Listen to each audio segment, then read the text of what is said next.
And now let's take 5 minutes for faith.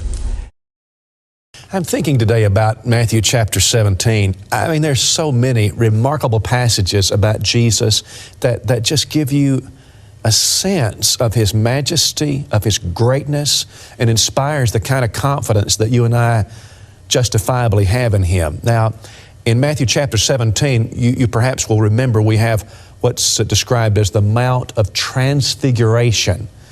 And it simply is an occasion on which God demonstrated that Jesus really was His Son. And it's heaven's testimony that you and I ought to follow Him, that we ought to obey Him. And so I want to read a few verses of this. I'm in Matthew chapter 17 and the first verse. After 6 days, Jesus took Peter, James, and John, His brother, and brings them up on a high mountain apart and was transfigured before them. And here's the description of what that means. And His face did shine as the sun, and His raiment was white as the light. And behold, there appeared unto them, so you have Peter, James, and John, and Jesus. There appeared unto them Moses and Elijah talking with Him, talking with Jesus. Now, you know, Peter is nervous, and I'm sure I would be the same way. And Peter sort of blurts something out. I think it was just nervous energy. He said unto Jesus, Lord, it is good for us to be here. If Thou wilt, let us make here 3 tabernacles, one for Thee, one for Moses, one for Elijah. And while He yet spake, listen closely, behold, a bright cloud overshadowed them, and a voice out of the cloud which said, This is my beloved Son, in whom I am well pleased. Hear ye Him. When the disciples heard it, they fell on their face and were sore afraid, and it goes on.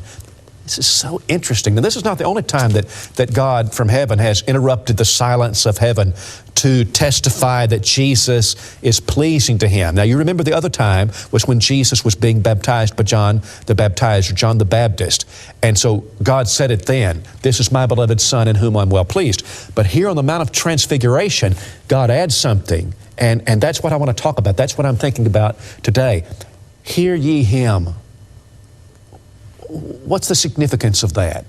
Well, remember who Jesus is appearing with on this occasion. There's Elijah. Elijah is the fiery prophet of God of the Old Testament. What a magnificent Old Testament character. God says, but I want you to hear Jesus. Hear Him. But then here's Moses. But it's Moses. Moses is the Old Testament lawgiver of God. God says, points at Jesus, This is my Son, in whom I'm well pleased.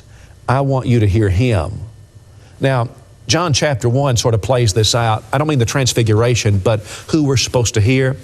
God, who at sundry times and in various manners spoke in times past unto the fathers by the prophets, hath in these last days, now you and I are in the last days, hath in these last days spoken unto us by His Son.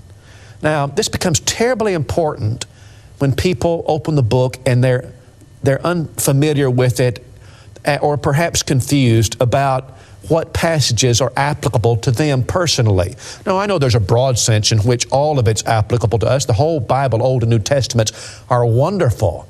But when it comes to our law, the law under which we live today, you know what? We're under the New Testament. We're not under the Old Testament. Sometimes people say today, well, you should obey the 10 Commandments. Well, I love the 10 Commandments, but that's actually not true.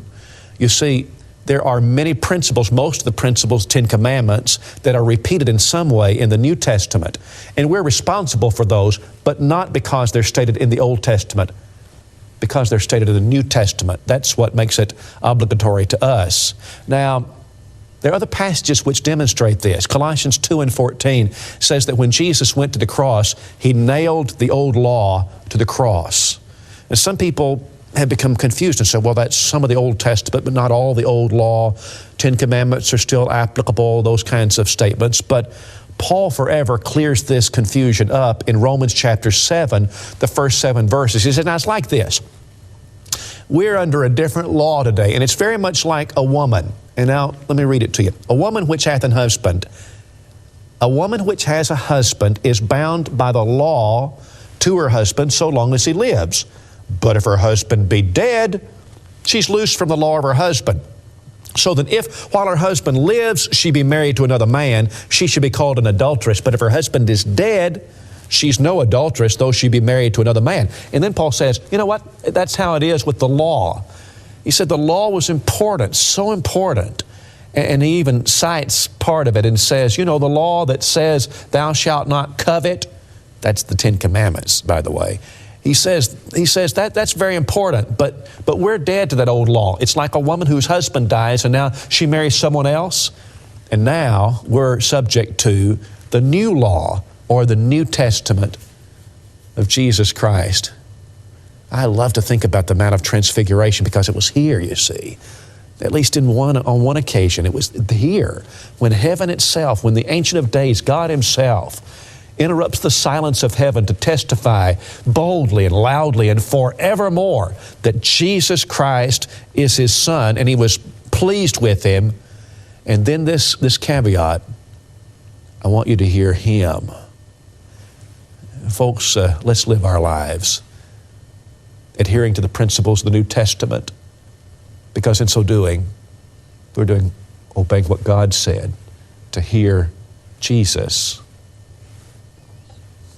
Have a great day. There's a happy land of promise over in the great Speech on. Lock rotation. Switch button selected. Screen record.